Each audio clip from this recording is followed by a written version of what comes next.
Pues el día de hoy vamos a platicar, creo que más bien esto será un conversatorio, por lo que les pido que en el chat, que va a ser la fundamental forma de interactuar, escriban sus preguntas, comentarios, lo que quieran, porque vamos a sufrir dentro de la escuela, ¿verdad? Si ya hay bastante que caminar fuera de ella. Muy bien, estamos aquí en Pedagogía para el siglo XXI, una escuela para la felicidad. Pues quisiera comenzar con una pequeña interacción y antes de ella vamos a revisar los temas que vamos a abordar, una pequeña introducción que ya se hizo. Vamos a trabajar tantito, poquito, conociendo a nuestros estudiantes en este siglo, después hablar de la propuesta Una Escuela para la Felicidad, posteriormente tratar algo acerca de la gestión de la convivencia en la institución educativa, posteriormente como punto 4, el diseño de experiencias para desarrollar competencias o habilidades, en fin, en algunos lugares es un nombre, en otros otro. Después tratar algo de los escenarios virtuales para el aprendizaje, que lo estaremos tratando durante todo el tiempo, y preguntas y respuestas. ¿Y ahora qué? ¿Qué será esto de la escuela de la felicidad? ¿Qué será? Ahí va nuestra nube de puntos. Las palabras más grandes pues son las que están repitiéndose con mayor frecuencia, entonces ahí van alegría, curiosidad, tranquilidad. Nada despreciable, motivación, entusiasmo, expectante, calma, deseo de aprender, entusiasmo, muy bien, motivación. Y cada vez más va quedando en el centro alegría. Amor también se está acercando a alegría, muy chiquito, pero ahí está. Determina el grado de acuerdo con las siguientes afirmaciones. Y la primera es: soy experto o experta utilizando las videollamadas. ¿Qué consideran ustedes? Soy experto o experta utilizando las redes sociales para el aprendizaje. Después, mire cómo va. Soy experto o experta generando contenidos digitales. Soy experto o experta utilizando evaluaciones en línea. Soy experto o experta utilizando una plataforma para gestionar los aprendizajes. Muy bien, ya hay 14 que han enviado. La segunda pregunta, 21, 22, ahí van, ahí van. Si se fijan, el máximo es 5. Si nos fijamos y pensamos que la última figura, la exterior, sería que estamos en el grado de perfección, hasta ahorita 74, 75, pues tenemos área de oportunidad. Siempre es posible mejorar el grado de expertise en las videollamadas utilizando estos recursos. Siempre es posible mejorar cuando queremos utilizar las redes, en fin, utilizando recursos sincrónicos y asincrónicos, contenidos digitales, evaluaciones en línea y alguna plataforma. Muy bien, entonces ya sé que utilizan Moodle, que se sienten muy bien con las videollamadas. Segundamente con Moodle es lógico porque están utilizando su plataforma. Después con las redes sociales, después con evaluaciones en línea, que siempre es un gran reto. Después con recursos sincrónicos y generando contenidos. Creo que ha salido un orden bastante lógico, porque para empezar y estar generando contenidos digitales se requiere muchísimo tiempo, y ahorita el tiempo se nos ha incrementado mucho con el trabajo. ¿Cómo te has sentido con respecto a trabajar las clases a distancia? Todos estos recursos son excelentes, pero sirven para lo que están creados. Ustedes saben que hay cosas en las que se necesita el intercambio directo con el estudiante. Entonces, ahorita tenemos que, cuando regresen, reforzar muchísimo todo eso que debimos trabajar de manera presencial y que no había otra manera de que la aprendieran. Y me refiero a aprender a que desarrollaran esas habilidades o competencias, porque hay habilidades o competencias que podemos desarrollar a través o mediados por estos recursos, pero hay otras donde se necesita la interacción directa. Eso está claro, ¿no? Entonces, para llegar a demostrar que sé, sirve. ¿Cómo lo haría? Sirve. ¿Cómo lo hago? Sirve siempre y cuando yo mande un video, por ejemplo, o pues no mande el video, sino tengo la posibilidad de estar conectado a internet con una cámara perfectamente enfocada y yo realizando las ejecuciones y quien me está asesorando igualmente conectado y yo con una buena pantalla para ver qué me está diciendo el docente y yo ver cómo estoy. En fin, se podría actuar de manera síncrona, pero requiere de muchísima tecnología. Entonces yo creo que ya es momento de regresar a la presencialidad, y nunca vamos a regresar ya a la presencialidad. Va a estar mediada por estos llamados híbridos o mixto. Entonces yo creo que la pandemia nos sirvió para darnos cuenta de la amplitud que tienen las tecnologías para meterse dentro de la educación. Antes hablábamos de las TIC, tecnologías de la información y la comunicación. Ahora rebasamos ese espacio y hablamos de las tecnologías de la información, la comunicación, el conocimiento y aprendizaje digitales. O sea que tecnologías del conocimiento y aprendizaje, y todas digitales, además de la comunicación que ya utilizábamos, y de la información igual. O sea, se ha incrementado estas. Conociendo a nuestros estudiantes, en este capítulo hablo de características de los estudiantes en este siglo. Me refiero a la educación infantil, esa educación inicial que comienza con 45 días, al menos aquí en México es posible que los lleven a centros de estancia infantil desde 45 días, me imagino que por allá también. Y en este momento la intervención socioemocional es la piedra angular. Sin embargo, esto se olvida en educación superior. Se cree que lo socioemocional en la educación superior ya no es importante porque lo fue en la educación maternal o educación inicial, de 45 días a los 3 primeros años. Esa es la educación inicial. Si fue importante ahí, es porque es importante durante toda la vida. En preescolar, aunque sigue siendo importante lo anterior, lo socioemocional, como si fuéramos cargando en un saco lo anterior. La educación preescolar tiene como función principal contribuir al desarrollo del lenguaje, más todo lo que trabajamos de lo socioemocional. Y esas dos cosas metidas en la primaria para también trabajar la alfabetización como esencia de este momento y darle paso o entrada a los pequeños grupos que se van formando al final de la primaria. Cuando llegan a la secundaria, el contacto con las personas de su edad es lo más importante, más lo socioemocional, más el desarrollo del lenguaje, del pensamiento matemático, de todo lo que vimos previamente, sigue siendo importante. Y finalmente, cuando ya llegan a universidad, porque aquí los universitarios yo los puse en adolescentes. ¿Por qué los puse en adolescentes? Me dirán, pero ya no son adolescentes. Bueno, pues está muy discutido esto de la adolescencia. Antes hablábamos de que la adolescencia tenía un periodo claro, más o menos definido, hasta los 18 años. Es decir, cuando terminaban sus estudios preuniversitarios.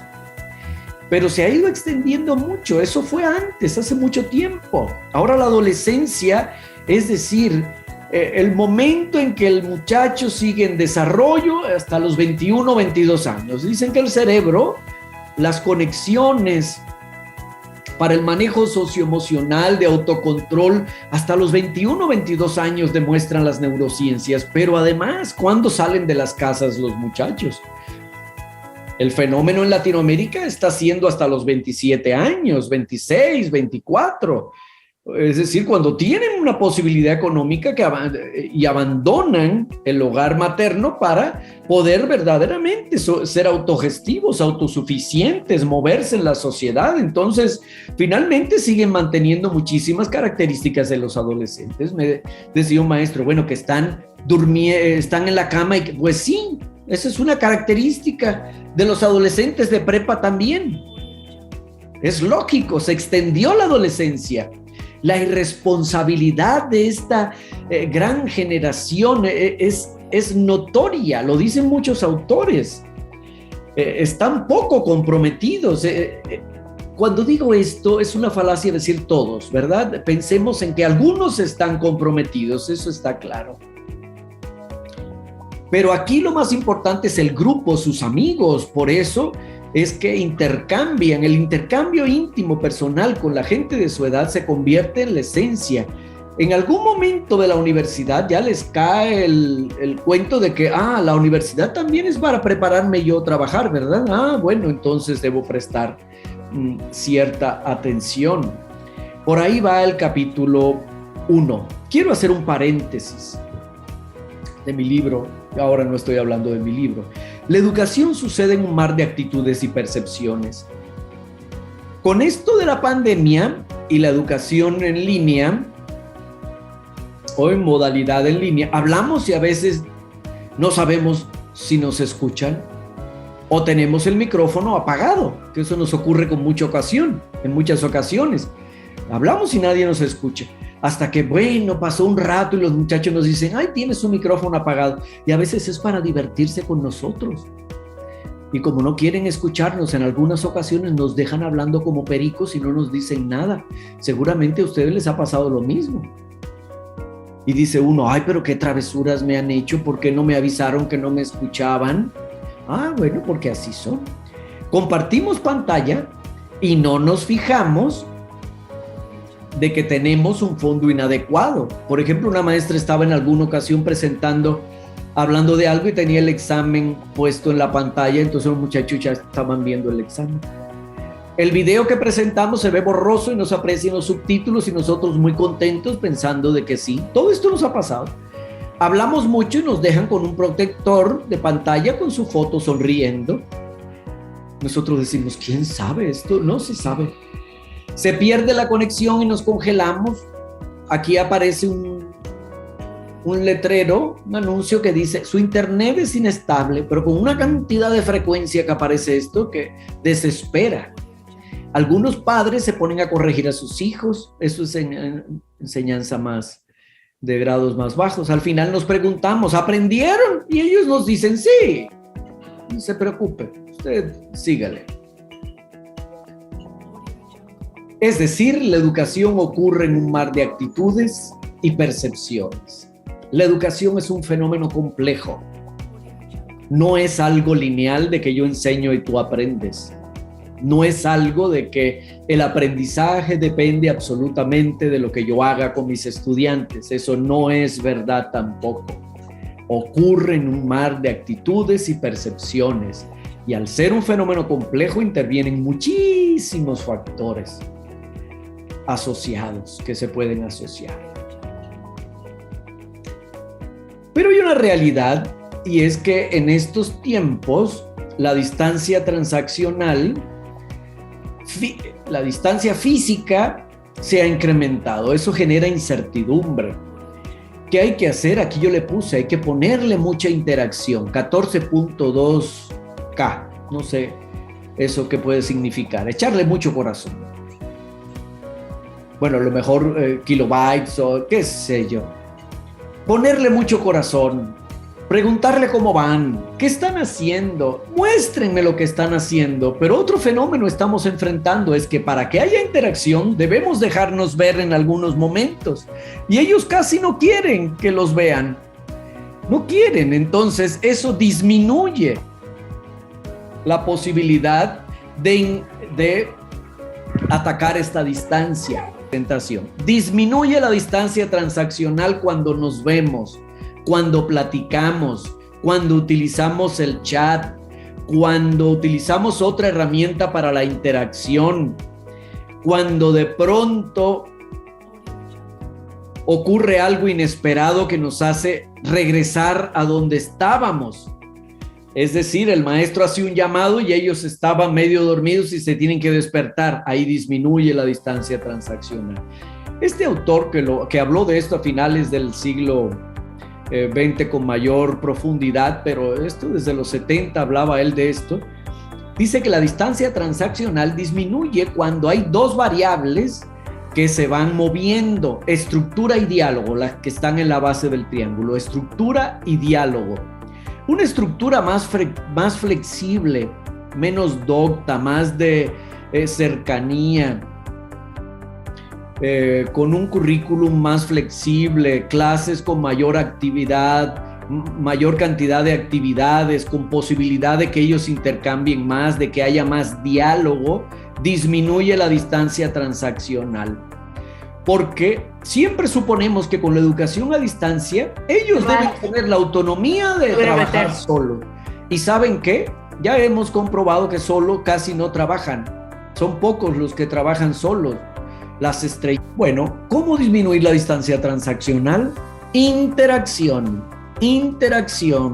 La interacción hace que los muchachos regresen con nosotros, que estén con nosotros.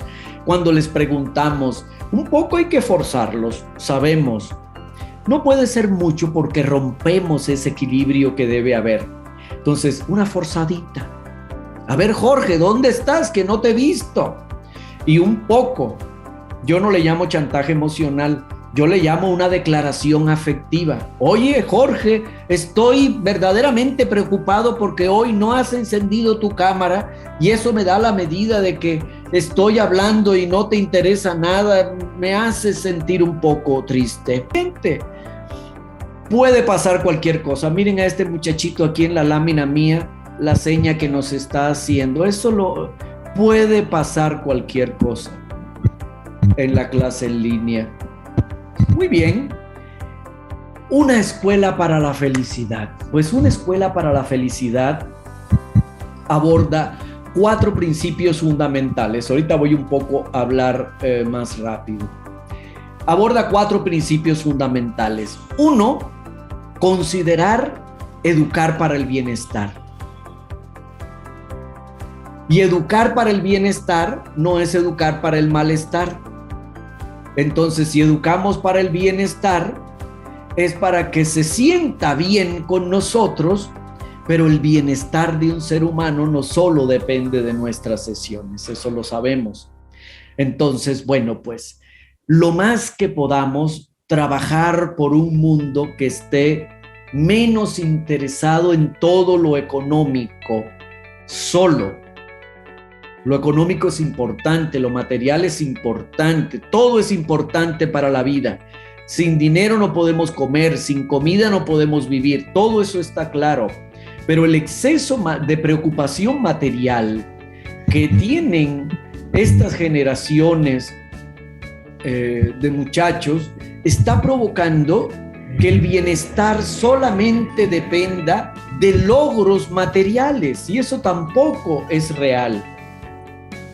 El bienestar depende de múltiples factores, pero el sosiego, la tranquilidad, la paz, no tiene relación aparente cuando ya uno satisfizo ciertas necesidades. No tiene relación con si tengo un yate o no lo tengo. Ahora, si no tengo que comer, ahí hay una preocupación esencial. Eso es otra cosa. No me estoy refiriendo a las necesidades excesivamente básicas, como comer, tener algo de sustento, tener un lugar donde poder dormir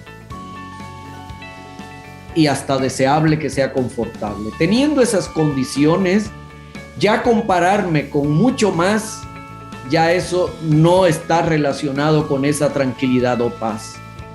Es decir, cuando se tienen ciertas condiciones esenciales, puede tenerse ese grado de bienestar o sosiego.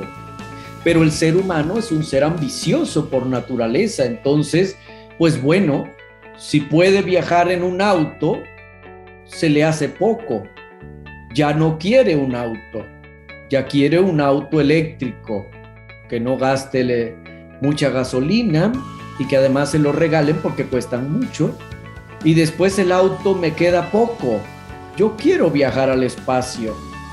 Y ya no el espacio. Ya no quiero viajar en avión. Ahora quiero viajar y salir de la Tierra. Quiero ver la Tierra desde afuera. Y después, ya no, ni eso. Ahora quiero habitar en Marte. Eso no se relaciona con el bienestar. Quien espera llegar a Marte para tener paz, me parece que caminará de manera muy tortuosa. Educar para la convivencia. Se necesita de manera urgente que eduquemos para la convivencia sana y pacífica.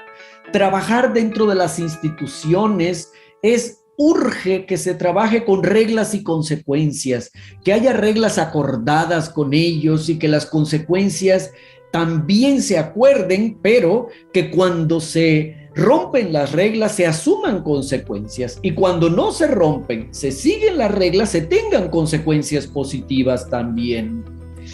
Si yo hago las cosas perfectamente bien, bueno, generalmente esperamos que nos vaya bien. Bueno, ¿cuál es la consecuencia positiva? Y la consecuencia que no es tan positiva, pero que yo sí la llamaría positiva, que es, rompiste una regla, esto te debe ocurrir. Hay que educar en la responsabilidad y para trabajar en la responsabilidad, es el paso previo a una convivencia sana y pacífica. El respeto a los derechos. El respeto a los derechos, lo más que se puedan respetar esos derechos, porque el ideal es que el derecho es inviolable. Educar para el desarrollo sostenible. Estamos muy preocupados. Los otros días leía que el gobierno de Honduras está utilizando la tecnología de blockchain en muchísimas gestiones de gobierno electrónico. Es muy importante utilizar toda la tecnología, pero estar preocupado la sociedad solo por el incremento del Producto Interno Bruto, solo se incremente o no el Producto Interno Bruto, los terrenales ni nos enteramos, a la casa no llega, a no ser que llegue eso cuando uno dice no se han incrementado los precios. Pero generalmente se incrementa el Producto Interno Bruto y siguen incrementándose los precios y el nivel de vida sigue bajando. Entonces, esto es un esfuerzo social que hay que hacer para que este neoliberalismo no nos siga devorando. Es una realidad. La diferencia abismal entre ricos y pobres, entre incluso clase media y clase muy pobre o baja, es abismal. El desarrollo insostenible que hemos tenido hasta este momento no nos va a llevar a una sostenibilidad y a un cuidado de la tierra. Por ejemplo, seguimos explotando todo para que poquitos disfruten esto. Parece ser que hay que transformar esta sociedad en un poco más de igualdad para lograr equidad. Un poco más de igualdad. Disminuir esas brechas dan equidad. Tampoco el igualitarismo, porque cada ser humano es diferente al otro.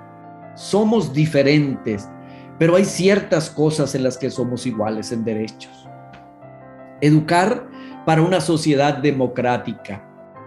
Latinoamérica sufre porque solo emerge el ciudadano cuando hay que votar. Y se nos aparecen todos los políticos cercanamente para que demos el voto a quien se quiere. Pues sí, Quisiera una escuela para la felicidad donde esté el bienestar, la convivencia, el desarrollo sostenible y la sociedad democrática. De estos 5 fundamentos emergen, estos 4 fundamentos emergen 5 principios. Es decir, somos iguales en derechos y obligaciones.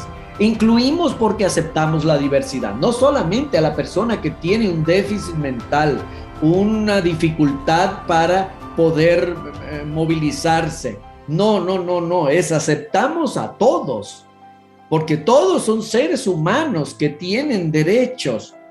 Y si hablamos de profundidad en la esencia, somos lo mismo. Entonces, diferencias de identidad, de género, de sexualidad, de color de la piel, de estatus socioeconómico, estas cosas en el siglo XXI debiéramos abolirlas. Aspiramos a un desarrollo más humano y no tan centrado en lo que tienes. Que la justicia social, acabar de entender que sin justicia social poco habrá de bienestar, es decir, es subsidiaria. Van unidas. Y que nuestro planeta es nuestra responsabilidad, pero quien no tiene para comer, no creo que se preocupe mucho de si el planeta es nuestra responsabilidad o no. Pero la educación mucho ayuda a abrir el panorama, ¿verdad? Pues esta escuela para la felicidad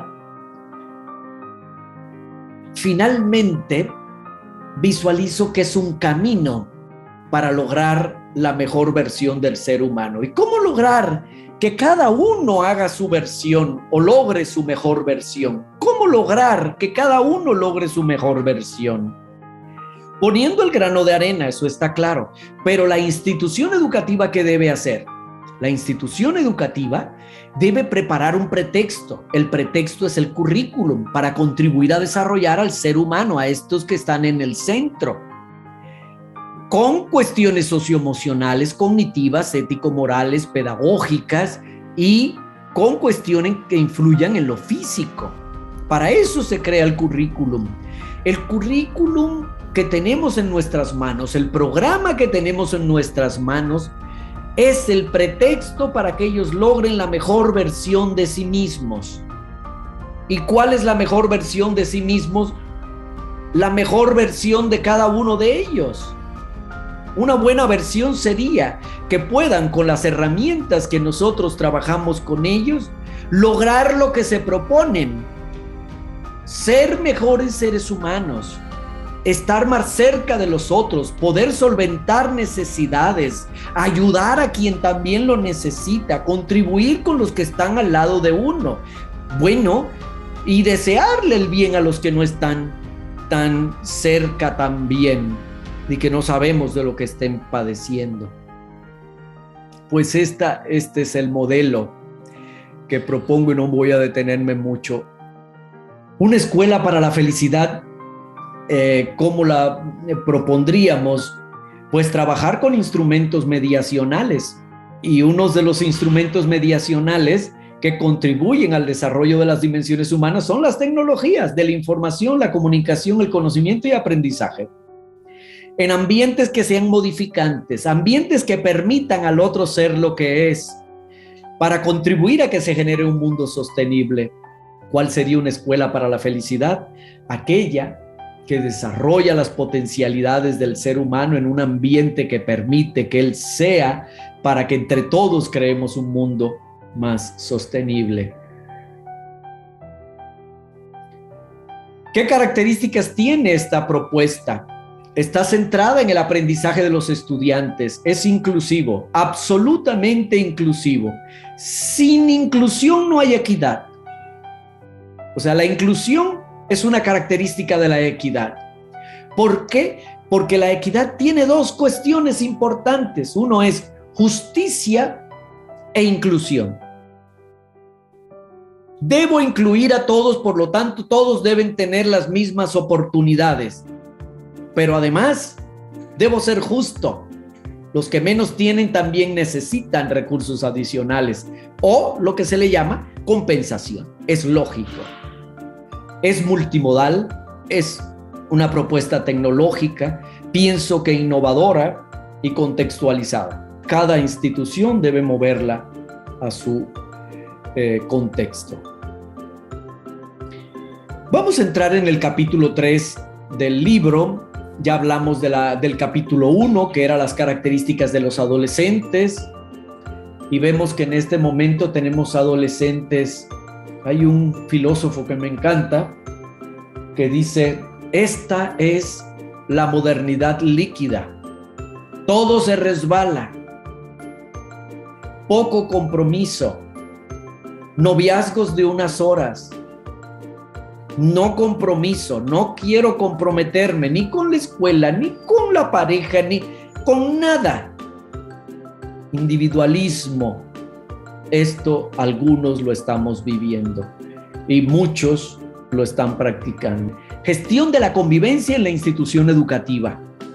El capítulo 3, en ese capítulo 3 hice un análisis de 6 propuestas muy importantes para la convivencia. La propuesta de educación moral de Lawrence Kohlberg, la perspectiva de disciplina positiva, la de disciplina con dignidad, formación basada en resiliencia, atención plena, que es mindfulness en educación, y prácticas restaurativas.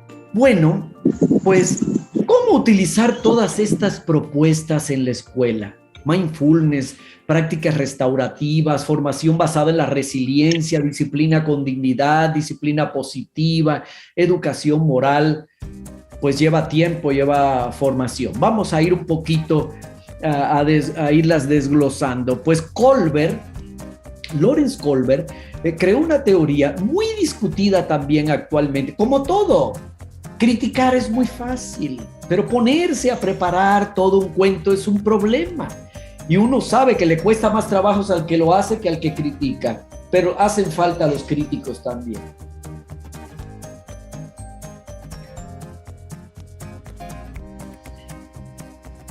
Kohlberg desarrolló una teoría del desarrollo moral interesante, con críticas, claro. ¿Por qué? Porque no se desarrolla, no se tiene desarrollo moral solamente por estar pasando de años. Y esa es una de las críticas. O sea, no puedo decir que alguien mayor está más desarrollado moralmente que un niño. Eso es dudoso, dependiendo de la edad del niño, está bien, ¿verdad?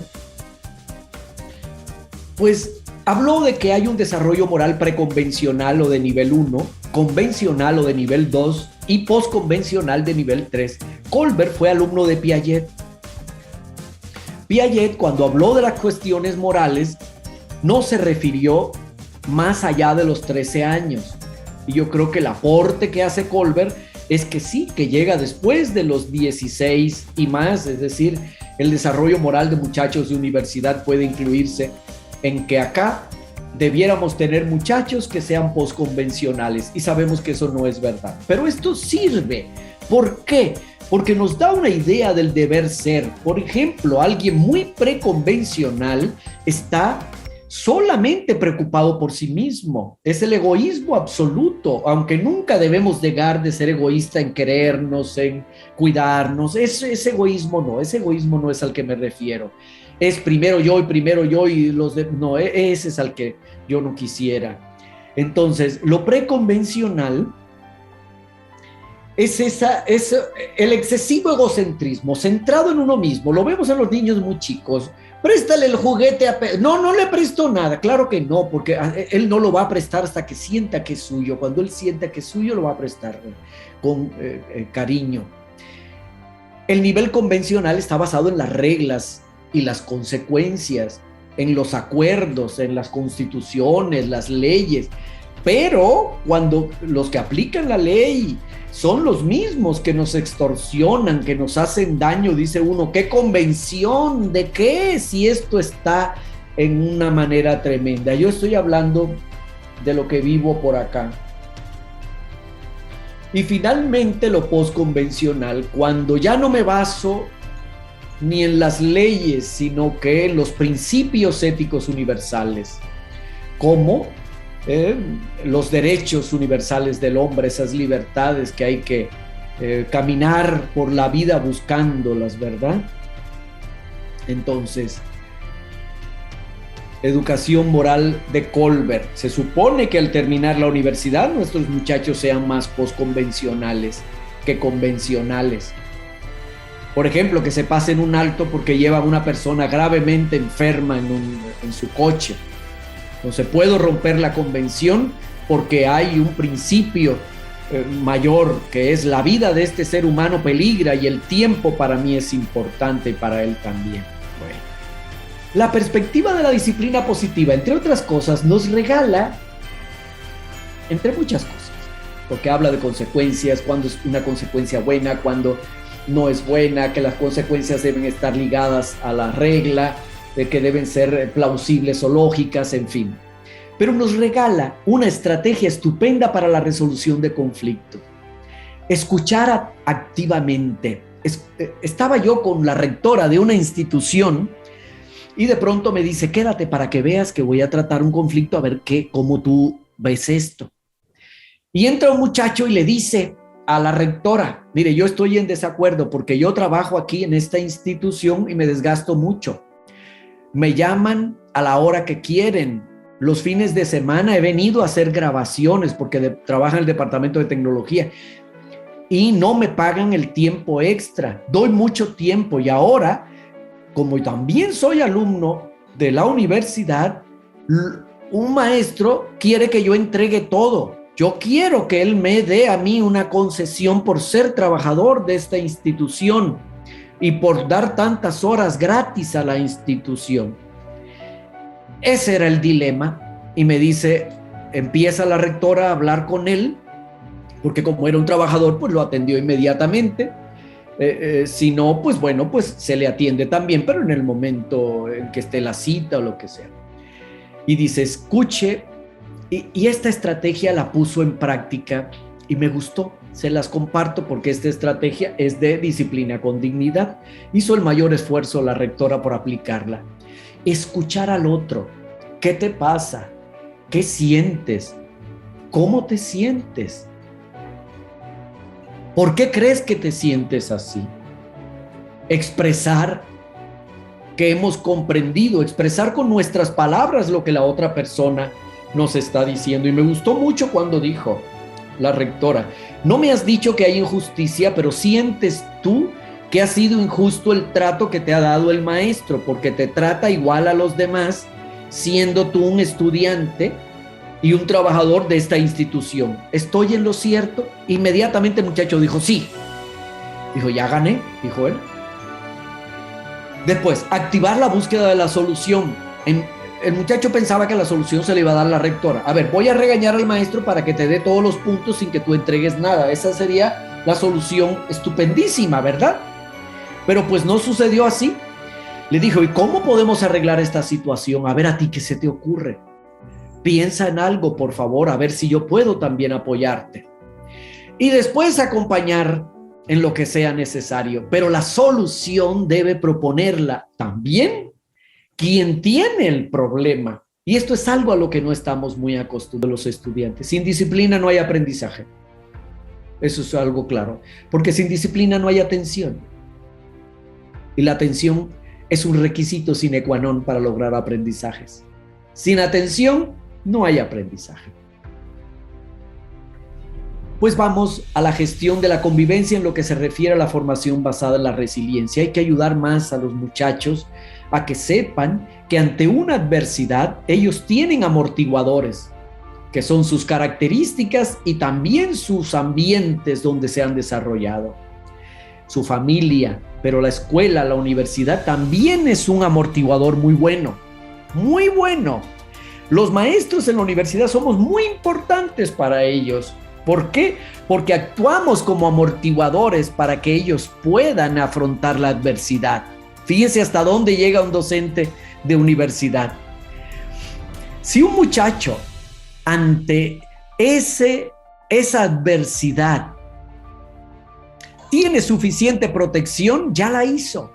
Pero si no, pues llega al alcoholismo, la drogadicción, a irse a la búsqueda fácil, a pensar que la vida no tiene sentido, a ya me muero, me ahorco, me suicido, en fin. Parece ser que ante la adversidad debe la institución crear más apoyo para esto de ser amortiguadores. No es por gusto por lo que los muchachos se van a buscar el dinero fácil. Si tuvieran recursos propios verdaderamente potentes, no se iban a lo fácil, pero no los tienen. Vivieron en ambientes desfavorecidos. ¿Qué amortiguador tuvo como ambiente contextual? ¿Qué escuela tuvo? ¿Qué maestros tuvo? ¿Qué padres tuvo? ¿Qué amigos tuvo? ¿En qué contexto está? Eso crea ruptura psicológica drástica, que puede ser la reintegración con pérdida o la disfunción absoluta. Y este es el otro punto que contribuye a la gestión de la convivencia. La atención plena. Estar aquí y ahora, en este momento, haciendo lo que estoy haciendo, pensando en lo que estoy haciendo. Porque la mente siempre está divagando entre el pasado y el futuro. Centrar la atención es importante para el aprendizaje. Estos momentos de llevarlos a reflexionar acerca de, para poder aprender, hay que estar atentos. El primer paso es regresar a uno mismo. La salida está dentro. Regresa a ti mismo para poder cuidarte. Aprende a generar una sensación de felicidad. Aprende a lidiar con una sensación o una emoción dolorosa. Escucha tu propio sufrimiento para que puedan nacer la comprensión y la compasión y así sufrir menos. Antes, hay quien diría que esto son locuras de meterlas en la escuela. Eso ya es pasado. Ahorita la escuela debe también trabajar en las cuestiones socioemocionales y sobre todo en el autocontrol. La atención plena depende del estudiante, pero mucho podemos provocar nosotros con educar en la atención, trabajar en la atención, practicar la atención. Si un momento paramos y empezamos a respirar y a atender a la respiración y a responderme cómo me siento en este instante, estamos educando la atención porque la estamos sacando de donde estaba para meterla en algo que queremos que se meta. Eso es muy importante en la educación en el siglo XXI. Prácticas restaurativas en la escuela. Declaraciones afectivas, preguntas afectivas, reunión espontánea, círculo restaurativo, reuniones formales. No entraré en detalle, pero son formas de trabajar con la convivencia y cuando suceden conflictos, problemas, poder trabajar en estas soluciones. Algo dije de las declaraciones afectivas, pero una pregunta afectiva también está muy relacionada. ¿Por qué no has encendido tu cámara? Si es el momento de encenderla, y no estoy hablando para los docentes de la universidad ahorita, ¿por qué no has encendido tu cámara? ¿Sabes qué siento cuando no la enciendes? Que no te importa lo que yo estoy hablando, que no te interesa. Yo sé que sí te interesa, pero a lo mejor no has podido expresarme. ¿Por qué no la has encendido? Escríbeme en el chat. Voy a entender que no has podido por algo. Escríbeme en privado si quieres hacerlo. En fin, pregunta afectiva, unida a las emociones. Pequeña reunión espontánea, círculos restaurativos y reuniones formales. Vamos entonces entrando al capítulo 4, son 5 capítulos en el libro, diseñar experiencias para desarrollar competencias o para desarrollar habilidades. Ya no se le llaman competencias, habilidades, conocimientos. El conocimiento incluye todo. Conocimiento es el gran constructo, la gran palabra para incluir incluso a lo declarativo, a las actitudes, a las competencias, a las habilidades. Es decir, cuando hablamos de conocimiento es todo el entramado. Si queremos desarrollar conocimientos, bueno, pues entre otras cosas desarrollaremos formas de hacer en contexto, que son competencias, ¿no? Bueno, implicar a los estudiantes en experiencias de aprendizaje auténticas, inclusivas y promotoras de un mundo sostenible. Esta es una competencia docente o una función docente, como queramos mirarla. Un docente de la actualidad debe implicar a los estudiantes en experiencias de aprendizaje auténticas, inclusivas y promotoras de un mundo sostenible. Debe involucrar a la familia y al contexto, porque si trabaja como tutor, la familia se convierte en acompañante en la universidad, pero si el docente es tutor, pues no cabe la menor duda de que también debe involucrar a familia, incluso en algún momento, o al menos enterarse de los problemas familiares y trabajar esto con los estudiantes. Y finalmente comprometerse con los proyectos de mejora de su propia docencia y del centro educativo de la universidad. Muy bien, pues para desarrollar competencias o conocimientos, para propiciar conocimientos, siguen teniendo nuestras sesiones una fase activa. Siguen teniendo una fase preactiva. Lo dije al revés. Y una posactiva. Vamos a recorrer la fase preactiva. ¿Cuál es? Bueno, cuando yo me detengo a alinear los componentes didácticos. ¿Cuáles son los componentes didácticos? No solo es el conocimiento que marca el programa. Los componentes didácticos tienen que ver con cuáles son las emociones que yo voy a trabajar con mis estudiantes. Eso es un componente didáctico. ¿Qué emociones positivas puedo yo ligar al trabajo que voy a realizar con ellos? Por ejemplo, ¿cuál es el aprendizaje esperado? Ese es otro componente didáctico. ¿Qué actividades voy a realizar? Es un componente didáctico. ¿Cuál es la estrategia que voy a utilizar con ellos para que puedan aprender de manera más sencilla? Ese es otro componente didáctico. ¿Qué productos del aprendizaje voy a obtener? Es decir, ¿cómo voy a evaluar esos productos? ¿Con qué criterios? ¿Con qué instrumentos? ¿Habrá alguna rúbrica? ¿Habrá exámenes? ¿Habrá ejecución? ¿Qué voy a...? Alinear estos componentes didácticos se hace antes de estar con ellos. También debo considerar las condiciones. Es decir, ¿tienen cámara encendida todos? Lo primero es, ¿funciona la cámara de la computadora de los muchachos? ¿Tienen condiciones? Y si no, pues no puedo estar desgastándome pidiendo cámara porque no la tienen. Y después diseñar un conjunto de actividades de aprendizaje. Todo esto yo lo hago antes, es decir, sigue existiendo la fase preactiva. Y en la fase activa debo desarrollar mi sesión con que inicie, se desarrolle y cierre. A veces se terminan las sesiones y no hubo ni despedida.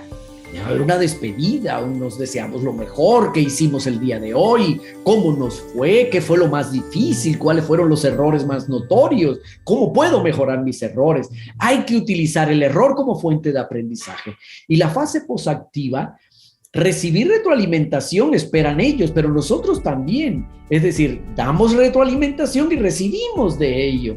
Y con esto provocamos reflexión para seguir mejorando nosotros como docentes. ¿Están aprendiendo verdaderamente? ¿Cómo me doy cuenta que están aprendiendo? ¿Lo que me están entregando verdaderamente refleja el aprendizaje o no? ¿Estoy pidiendo algo que refleja aprendizaje o lo que estoy pidiendo es realmente irrelevante? Diseñar experiencias para desarrollar competencias. Pero déjenme pasar al anterior. Sé que en los tiempos de docencia no están pagados los tiempos de preparación de la docencia. Entonces tenemos que hacer los esfuerzos de saber que este trabajo administrativo va incluido, pero que también tengamos tiempo para vivir, y convivir en familia, y convivir con amistades, y relajarnos, y salir. y desconectar y volver a conectarnos. Diseñar experiencias para desarrollar aprendizajes. Esta es una de las grandes competencias de los docentes como nosotros actualmente.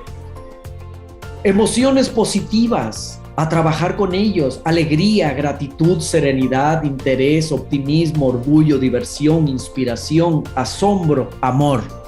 Dice una autora de estas 13 que habla de la importancia de estas emociones positivas, no precisamente para la escuela, pero dice, el amor incluye todas. Cuando estamos dando alegría, dando gratitud, dando serenidad, dando interés, dando optimismo, estamos siendo amorosos. Cuando nos mostramos orgullosos por los logros de nuestros estudiantes, cuando proponemos actividades divertidas que los inspiran a seguir en esa carrera, que los asombran, estamos siendo amorosos. Estrategias, todos conocemos muchas estrategias. La gamificación está siendo muy importante porque es la utilización de la lógica del juego. No es el juego es una estrategia, pero la gamificación es utilizar la lógica de los juegos como esto de dar premios, de estar otorgando medallas, otorgando, qué sé yo, insignias. Como en Moodle podemos estar trabajando de esa manera. En fin, estrategias estas, presentar, que comuniquen, que presenten algo, que investiguen, en fin, sabemos, pero todo esto hay que acompañarlo mucho para contribuir a desarrollar los 3 niveles de asimilación cognitiva o de actividad cognitiva. El nivel 1, que es de asimilación, donde adquiero conocimiento que puedo después utilizarlo en producciones que comunicaré. Ya no me gusta a mí utilizar tantos niveles como otros autores plantean. Yo ya tengo mis 3 niveles. Todo lo que yo haga con mis alumnos es para que hagan producciones que comuniquen, siendo buenos seres humanos. Eso no se me puede olvidar. Y a ellos les encanta comunicar todo. Por lo tanto, las formas de comunicar ya deben ser formas actuales de comunicación. Mucho de lo que comuniquen debe estar en las redes sociales. ¿Cómo disfrutan estas pequeñas historias en Instagram? Bueno, y algunos docentes también, porque los veo muy jóvenes. Entonces, estas microhistorias les fascinan. Entonces, hay que crear microhistorias donde muestren el aprendizaje que han adquirido también. Bueno, para diseñar, para propiciar estas experiencias de aprendizaje, hay que partir de analizar cuál es el objetivo de aprendizaje o el resultado de aprendizaje, relacionar los componentes didácticos, establecer criterios para valorar las evidencias y proponer un conjunto de experiencias para el aprendizaje, que son las actividades que provocamos con ellos. Finalmente, uno puede hacer su planeación también en educación superior. Y estas planeaciones, a las veces que uno las hace una vez, después van sirviendo y las voy modificando muy poquito y ya no hago tanta. Pero la primera vez que uno se pone a hacer estas cosas, lleva muchísimo tiempo, porque tengo que pensar en cuáles son las estrategias, qué emociones, en qué nivel voy a trabajar. Va a ser un nivel de asimilación, un nivel de producción, un nivel para que comuniquen. ¿Cuál es el aprendizaje esperado que me plantea el programa? ¿Cómo puedo transformar ese aprendizaje en un verdadero problema que les cree una situación de aprendizaje a los estudiantes? ¿Qué recursos necesito? ¿Qué me van a evidenciar y con qué criterios? Y finalmente, ¿qué conjunto de actividades desarrollo, verdad? Finalmente, el capítulo 5 habla de los espacios virtuales para el aprendizaje. Y el espacio virtual para el aprendizaje, los EVAs, son importantísimos actualmente. Ya ustedes tienen experiencia con utilizar Moodle. Y Moodle es una plataforma muy potente, la más utilizada en el mundo. ¿Qué factores están asociados con una enseñanza en línea exitosa? El diseño, los resultados y actividades que realizamos. Todos estos son factores asociados, ¿eh? El contenido. Cuando hablamos de contenido, hablamos de que el contenido debe transformarse en conocimiento. Y el conocimiento puede ser declarativo, procedimental, actitudinal. Y la unión de eso en la ejecución se llama competencia. El involucramiento del docente, la interacción entre docentes y estudiantes, la interacción entre estudiantes, la autonomía de los estudiantes y la gestión del tiempo. Si estamos poco a poco trabajando en estos puntos, provocaremos una enseñanza mucho más eficaz. Pues aquí está Moodle. Ustedes trabajan con Moodle. Ahí tenemos el manual de usuario, el manual superior, la barra, en fin. Y esta es una de mis asignaturas, mi EVA, una asignatura de las mías que trabajo, donde utilizo variadas actividades. Moodle tiene una gran ventaja, tiene entre recursos y actividades 25. Entonces deben variar los iconitos para que uno vea si se están utilizando variadas actividades y recursos. Lista de asistencia, la entrada Meet, inicio del curso, el programa, que esto es archivo, aquí hay un video, aquí hay lectura, aquí hay evidencia, tienen que comentar, aquí hay la propuesta de un video, en fin, archivos que subo, lo mismo que hacen. Muy bien, profesores, pues hemos recorrido nuestro índice. Muy bien, la motivación es clave para el aprendizaje. Pues nada, muchas felicidades en este Día del Docente, que hemos tenido un reto muy grande. Ustedes lo han tenido, yo también. Solo nos podemos entender porque hemos vivido y sufrido lo mismo. Creo que salimos avante de esto y eso habla muy bien de nosotros. Así que están en una universidad estupenda. El que se propongan estar buscando personas que compartan experiencia, esto es muy bueno, nos hace entablar relación. Muchas gracias.